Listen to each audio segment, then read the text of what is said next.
Hello everybody, this is the Empirical Audiophile. I've been thinking about this video for quite some time, how I was going to present it to you. And it's not an easy video to do, but I think it's one that needs to be done because I think that as an audiophile, you deserve to hear the truth or the presentation that I have to give you. One thing is, I want you to remember this throughout this review. John Atkinson, I believe it was him, at least 15 to 17 years ago, wrote an op for Stereophile. And in that he said manufacturers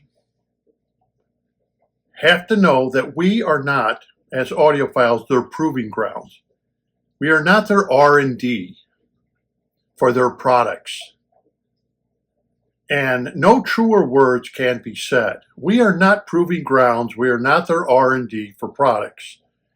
It's different if a manufacturer gives something to somebody and they're asking you to be a beta testing for them to see about something.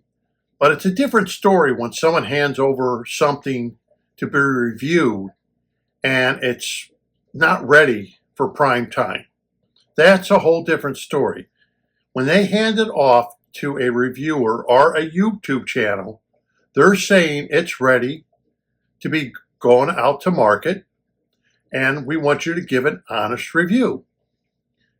Today, as far as the FTC is concerned, especially since October, is that they are done with people giving false reviews. It says right here that bad news for companies, brands, and influencers buying and selling fake and misleading reviews. FTC has just passed a law about that. They're going to start clamping down on manufacturers that are buying and advocate that YouTubers or people who do reviews and Amazon and stuff give these great big reviews, and a lot of them don't exist, of people who even bought the product, and they're all great. Nothing's ever bad. It's great. And when you get the product, it isn't as claimed, or it's a piece of garbage and you have to send it back to Amazon. They're clamping down on this because too many people are complaining about manufacturers making things that aren't living up to the expectations that the buyer thought it was supposed to be. Now we'll take our hobby, and it falls under this category very deeply, in fact. And the rabbit hole goes very deep. That people get upset and all gung-ho to protect the manufacturers. But they don't realize that the manufacturers out there, how many hobbyists out there depend on reliable and trustworthy reviews.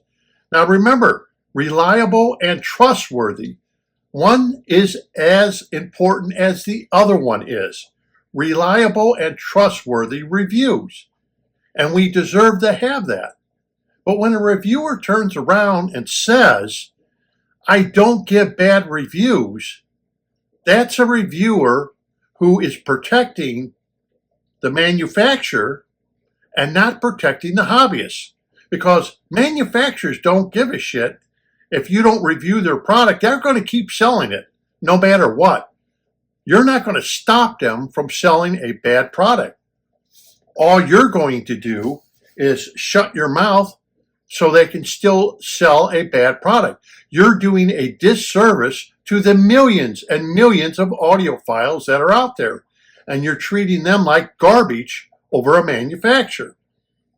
And a lot of YouTubers do this because of the Benjamins. And if it wasn't for the Benjamins, they wouldn't be doing it. They wouldn't be sticking up for the manufacturer. But they get free equipment, they get to resell the equipment, and they get gratuities that they get from the manufacturer. Get to go out with them. I've done the same thing in the past. Had manufacturers, went to the show with the manufacturers and everything else. But you learn very quickly about a lot of these manufacturers that don't be loyal to them. They'll make it on their own. They'll do their own thing. There's manufacturers that come and go. You have manufacturers like Krell, Wadia, Cello. You have speakers all over there. Bozak. A lot of people, you ever hear of the speaker called Bozak? You have other speaker manufacturers. Here today, gone tomorrow. Dawkins is another speaker manufacturer. Gone. L-Tech, they're still around, but they don't make high-end speakers, or they don't really make good horn speakers anymore. They're gone. JBL was bought out and continue making the JBL line of speakers, horn speakers, but what happened to L-Tech? They just disappeared as far as speakers go. It happens. It is what it is. It happens. Don't be loyal to them. A good manufacturer will make it. Sometimes even a good manufacturer won't make it. Audio Alchemy, for one. They made cheap, inexpensive, good products for the audiophile. After just a few years, they were gone. They didn't exist anymore. And everybody's saying, well, what happened to them? They made a decent product for the price. And so being loyal to a manufacturer is stupid square. Don't be loyal to a manufacturer. You have a job. You do your job. You review their products. That is your job. And you let the millions of audiophiles out there know about the product. The reason is the same thing as what used to happen with Absolute Sound and Stereophile years and years ago before the internet.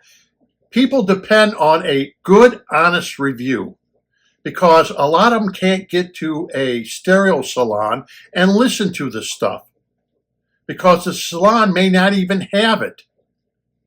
And for me, let's just say it's an hour and a half drive to get to the nearest salon by me. Hour and a half drive. And otherwise, the next one is 2.5 hours away. And it's hard to get to there. And then the equipment they carry is very limited. And a lot of salons carry Macintosh. It's like, I know about Macintosh. I want to hear something different. Or your B&W speakers. It's like, yeah, I know that. Why? There's so many new products out. There's a lot of products now that are going directly from manufacturer to the audiophile. Now, there's no way to hear these products really if they don't have a brick and mortar place to go and listen to their products, where it's convenient. So because a lot of these manufacturers are going directly to the customer, like My Pillow or something, you have to turn around and depend 100% on people giving reviews. And that's your only choice if you want to think about buying one of their products.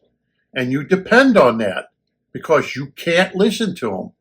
But then you're screwing over us. And I work hard for my money. I work hard for my money all my life.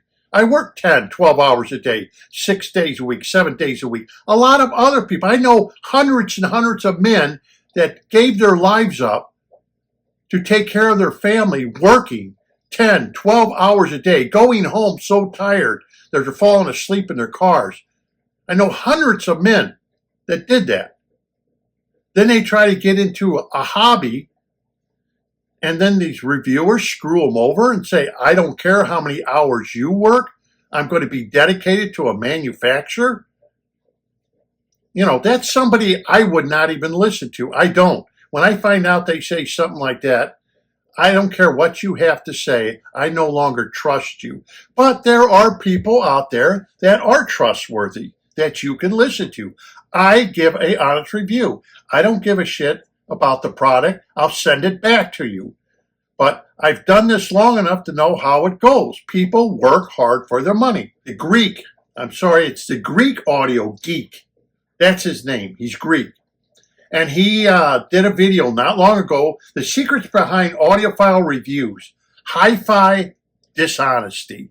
Now, he did that to kind of tell people this is the way it really is about these reviewers that are on YouTube.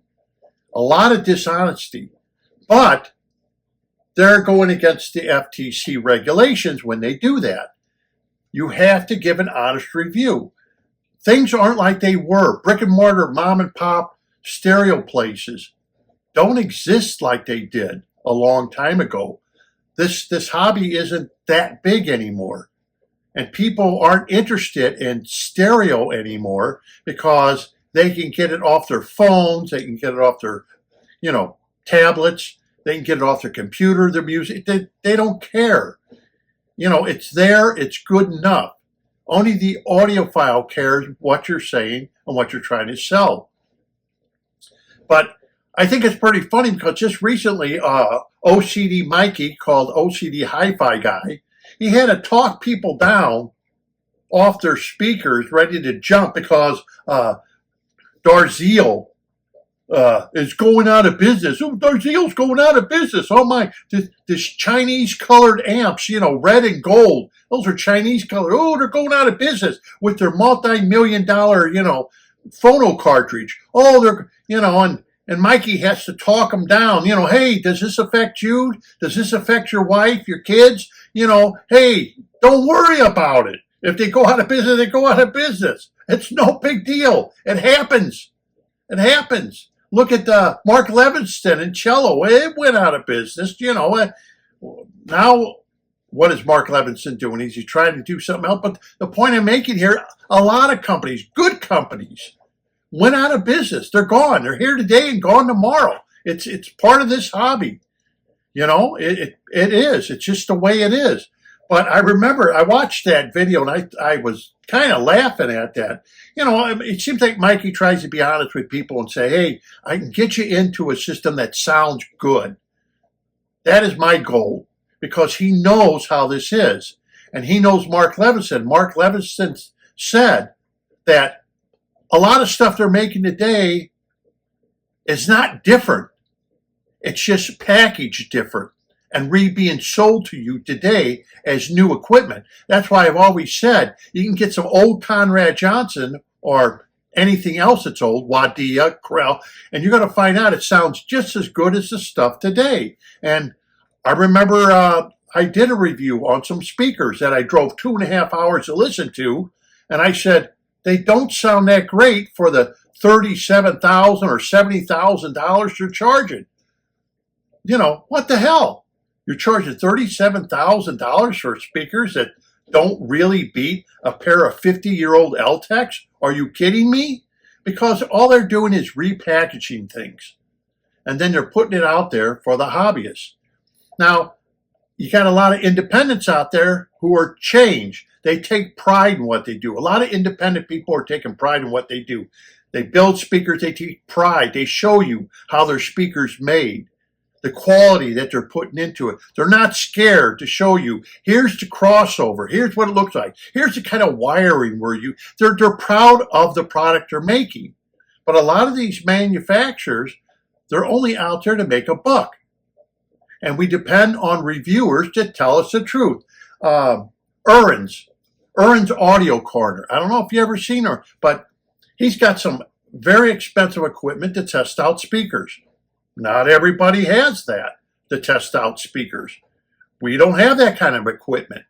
But he went out, he tested out speakers. He just did some reviews on speakers that came out bad. And he wasn't afraid to do the reviews. And Dow Audio, Bravura Sevens. I think that's the name, Bravura Sevens. The name title of it, The Strangest Speakers Ever. And they were like a horn speaker with these little 1-inch mid-ranges around the back of it. And he said, wow, he said to listen to it, but I don't even think I listened to it. He said this thing was, basically it was terrible. But he wasn't afraid to do it because he had all these specs to back up everything he said about what he was saying. There was another speaker that someone brought down to him from Chicago, $11,000 a pair. He bought them at the show. The $11,000 Borenson X3 speakers. The name of the video is called Disappointed Me. You see his graphs and everything on this speaker, and you realize that speaker it's garbage. It's not worth $11,000. It looks nice. They put them, that's what they do. They, like speakers, for example, they put them in a nice, pretty package. Even amplifiers. Have you ever seen really an ugly amplifier? You know, they make them look real nice because that's what guys like.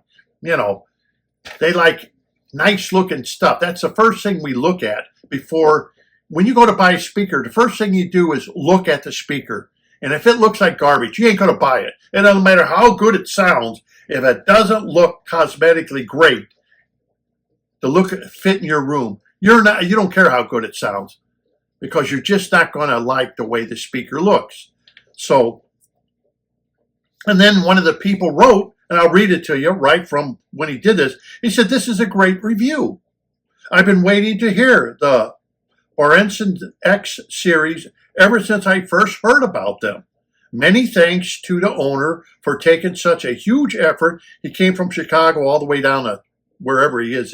He's in Georgia, wherever he is. Effort to bring these to Urin for testing. This is what I love about the audiophile community. It seems to me, after seeing the test results, that this speaker has not been fully engineered. Remember what John Atkinson said. We are not the proving grounds. We are not the R&D for your company. By the time you get a product out to us, we expect it to be done, or you're going to get a bad review.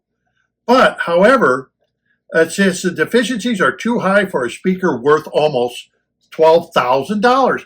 And the guy's absolutely right. And I found, like I said, I found a speaker. I traveled 2.5 hours, $37,000 speaker. It's like, yeah, my old 50-year-old LTEC sound better than these. Give me a break. They're not worth 37. Another pair worth 70,000. No. These don't sound that good. Anyhow, but you think to yourself, well, it can't be that bad, can it? I mean, is it really that bad? Well, it is that bad, and it's worse because we have like amps, for example, that make amp of the year, 300B amps by multiple influencers out there, YouTube channels. Amp of the year. And it's a piece of Chinese garbage. It's a boat anchor. Skunky designs. Wilsonton R300, 300B tube amplifier. It says more junk bling is her video. And if you watch it, this woman knows what she's doing. She works on amplifiers. She modifies them. She builds them. She makes all kinds of different kinds of amps for people. And she repairs amps and works on them and modifies them to make them sound better. But she said like this, Wilsington, the transformers are garbage. The tubes they use are all garbage. The $1,500 amp, she says, basically, don't buy it. She said, take your money and put it down on a Deckware 300B or a better 300B than this. This is not worth it. So how did this get amp of the year? And she found out that not only is it so bad, but if you try to bias the tubes, they go out of bias and it destroys your amp and your tubes. It's like, come on. And then they threaten her. First they try to bribe her, which is against the FTC regulations. They try to bribe her, and she wouldn't take the bribe. Then they threatened her, and she didn't bend for them. She didn't bend the knee for them either. And if anyone who tries to threaten a YouTuber for giving a bad review, say, well, then I'll hand you over to the FTC because what you're trying to do is buy influence. And I'm not bending the knee for that. I'm telling the truth. Because don't forget, there's millions of us and not that many manufacturers out there. And if manufacturers have to try to threaten YouTubers to try to get them to bend the knee so they get a good review, hand them over to the FTC. and let the FTC try to handle them.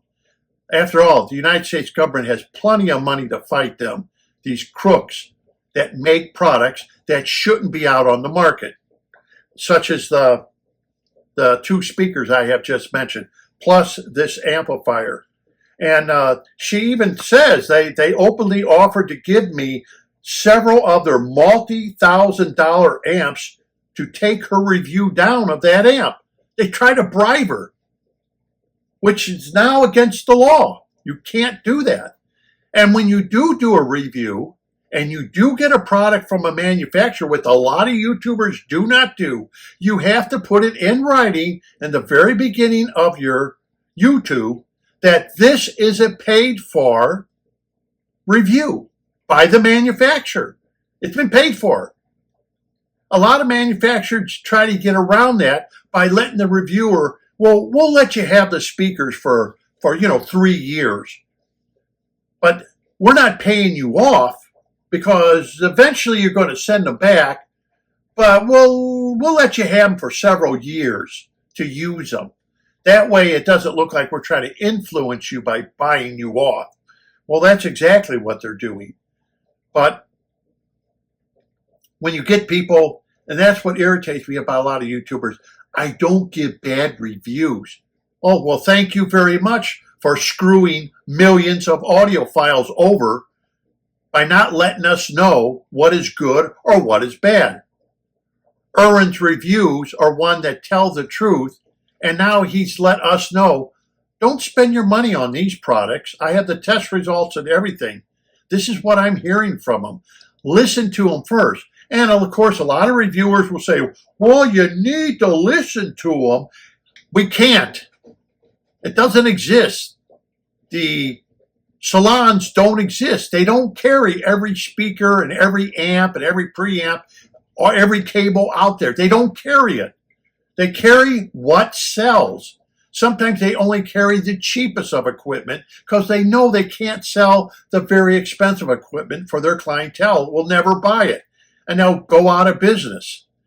So it all depends on the market of where the brick and mortar shop is at, where they can sell their equipment. So they're subject to what income level are they selling to. You know, you go to like Naples, Florida, where you have all the rich people, they're going to have a different clientele than where I live, where the people don't have that kind of income. So, but Naples, Florida is 3.5 hours away from me to get to those salons. That's a long drive. And they don't carry everything that's out there. And some of that equipment is outrageously priced. You couldn't buy it anyhow. So we really depend on reviewers to be honest with us about what they're hearing. But if they're going to be scared of a manufacturer that I don't give bad reviews, how are we ever going to know? Because manufacturers don't give a shit. They really don't. I've been in this for over 50 years. They don't care. Don't give them a review. They'll get their product out there. They're going to put ads in. They're going to put ads in YouTube. They're going to put ads in magazines. They're going to trick you with ads. I mean, I'll give you an example. Who was a manufacturer that gave real slick ads? Bob Carver was one of them. He gave real slick ads. Ooh, wow, this sounds good. He must make great stuff. And then he got testy with Stereophile. Oh, my amps, they sound just as good as a Mark Levinston. And finally, Stereophile got sick of it and said, okay, come on in, bring your amp in, and we'll compare it to a Mark Levinston. Well, he went out crying like a little girl with a skinned knee on that one because they said, no, it doesn't.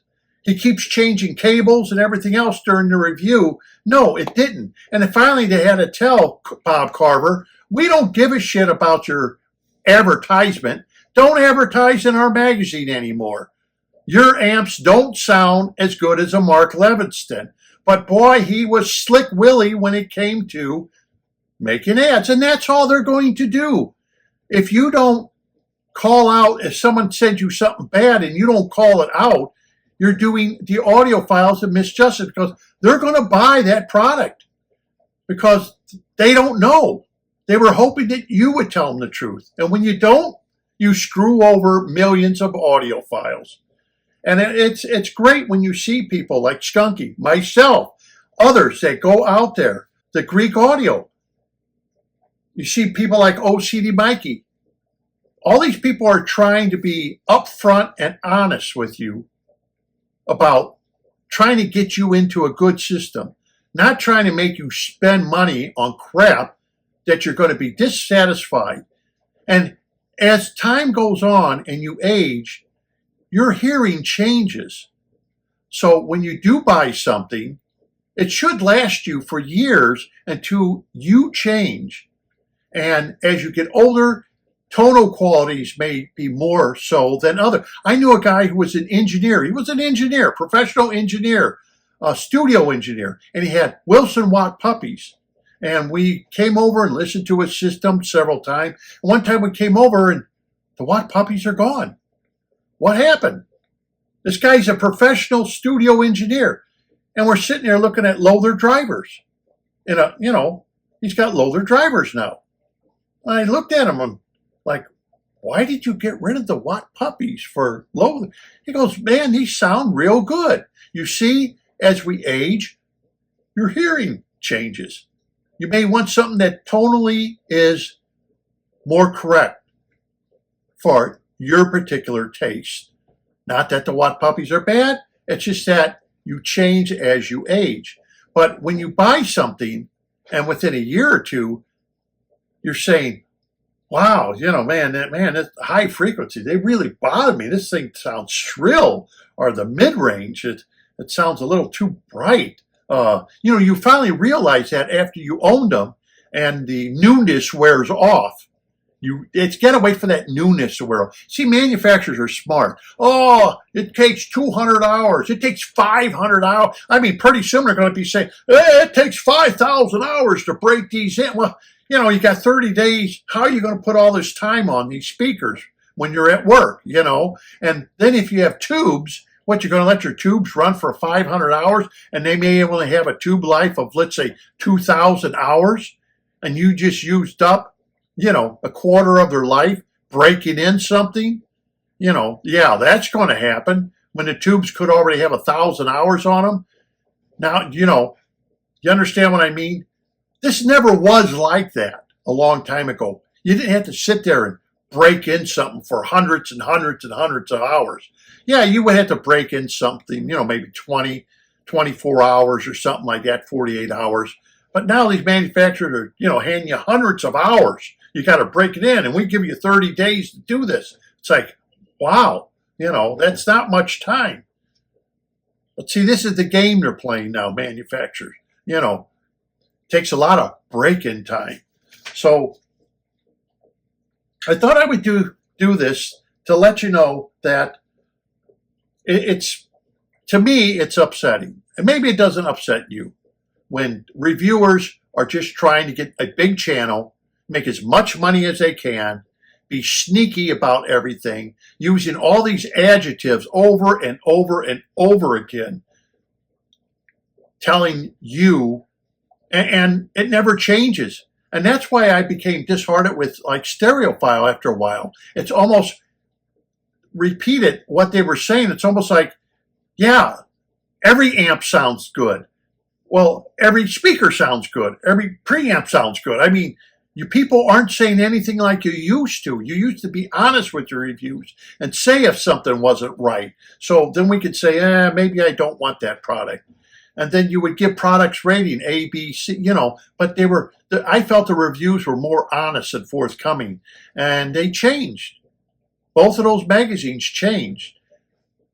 Now we have YouTubers, and it seems like they're not being very honest either with their reviews. I try to be honest. I don't give a shit. I'll send your products back. I don't want your products. I don't want them. I'll be more than happy to test them for you and give you an honest review. If you tell me this is a beta testing thing that you want and you don't want a review to be public, then you're telling me that you want to test it out, keep my mouth shut, and only let you know what your product does. Fine, I got you.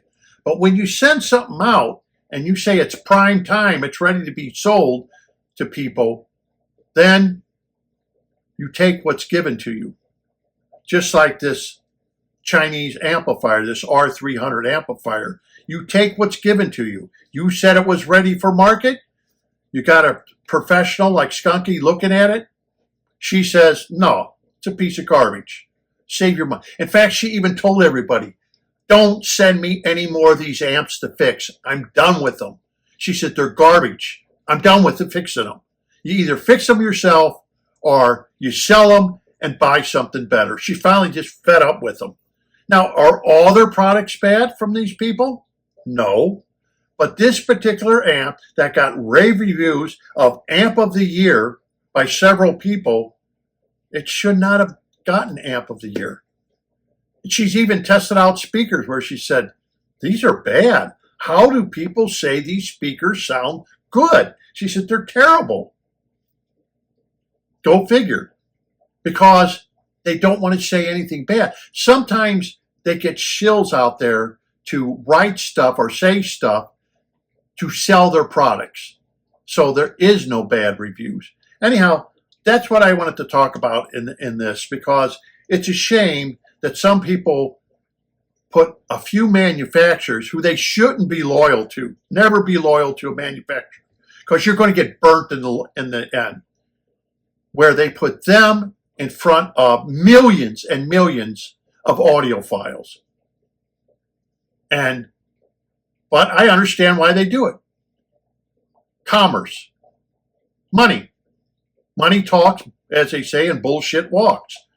They're looking for the money. They're looking to improve their YouTube channel so they can live off their YouTube channel. And therefore, if they don't play the game, they know they're not going to get any equipment to review.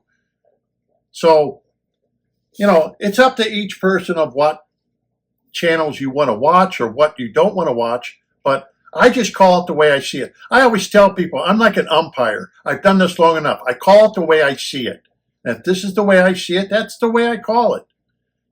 And I have a reference system to refer to so I can tell you what this sounds like compared to a reference system of older equipment and newer equipment. Does it outbeat it? Does it sound the same? Is it going to excel? Let people know so they can say, oh, wow, because Mark Levinson is right. The technology hasn't moved on. It's just they're repackaging things. I think OCD Mikey has even mentioned that about some amplifiers, that it's old technology. All they did was repackage it. It's old technology. That's all it is. So until next time, this is an Empirical Audiophile. If this is your first time here, thank you very much for watching. But I just call it the way I see it because I know people work hard for their money. I worked hard for my money, very hard, put a lot of time in, and I'm sure you do too. And you want to be treated with respect, and you want to be told the truth. And you don't want to be, as they would say, pull the wool over your eyes. You want to know, because you can't get the salons, what the hell this stuff sounds like so you can order it because you have no choice. This is the only way you're going to buy equipment and stay in the hobby, is you're depending on people that are honest to you to give you honest reviews so you can spend your money on good equipment, not equipment that, made Amp of the Year, or speakers that, these speakers sound great. And it's like 50-year-old speakers sound better than these. So until next time, happy listening and thank you for watching.